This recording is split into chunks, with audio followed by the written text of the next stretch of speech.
Bayangkan, ratusan triliun rupiah digelontorkan hanya untuk sepiring nasi. Kedengarannya mulia? Atau justru resep bencana ekonomi? Di tengah optimisme pelantikan, kenapa nama Prabowo Subianto dan program unggulannya, makan bergizi gratis, justru terus dihujani sentimen negatif? Apakah ini kritik objektif, atau sekadar ketakutan masa lalu yang muncul kembali? Mari kita bedah.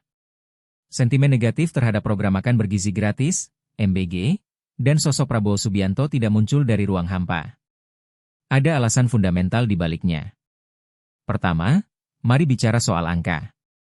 Program MBG memicu kekhawatiran besar terkait beban APBN. Kritikus menilai anggaran fantastis yang mencapai ratusan triliun rupiah berisiko membengkakkan defisit negara dan mengalihkan dana dari sektor krusial lain seperti pendidikan dasar dan infrastruktur desa. Masalah logistik di negara kepulauan seperti Indonesia juga menimbulkan keraguan besar. Bagaimana memastikan makanan sampai ke tangan anak-anak tanpa dikorupsi atau basi di jalan? Ketidakpastian mekanisme inilah yang membuat program ini dipandang buruk atau prematur oleh para pengamat ekonomi. Kedua, mengenai nama Prabowo Subianto. Citra negatif yang melekat biasanya bersumber dari dua sisi, sejarah dan gaya kepemimpinan. Secara historis, isu pelanggaran HAM masa lalu tetap menjadi amunisi utama bagi kelompok masyarakat sipil untuk mempertanyakan legitimasi moralnya. Di sisi lain, gaya bicaranya yang tegas dan meledak-ledak sering disalahpahami sebagai potensi kembalinya gaya kepemimpinan otoriter di tengah iklim demokrasi yang sensitif.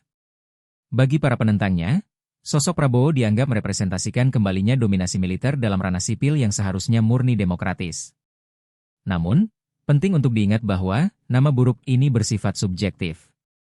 Bagi jutaan pendukungnya, MBG adalah solusi konkret untuk rakyat kecil, dan ketegasan Prabowo adalah simbol kedaulatan bangsa. Fenomena ini menunjukkan adanya polarisasi yang tajam. Narasi negatif tersebut merupakan bentuk kontrol publik terhadap janji kampanye yang sangat ambisius. Kesimpulannya, sentimen negatif ini muncul bukan sekadar karena ketidaksukaan personal, melainkan sebagai bentuk kewaspadaan masyarakat terhadap keberlanjutan ekonomi dan masa depan demokrasi Indonesia.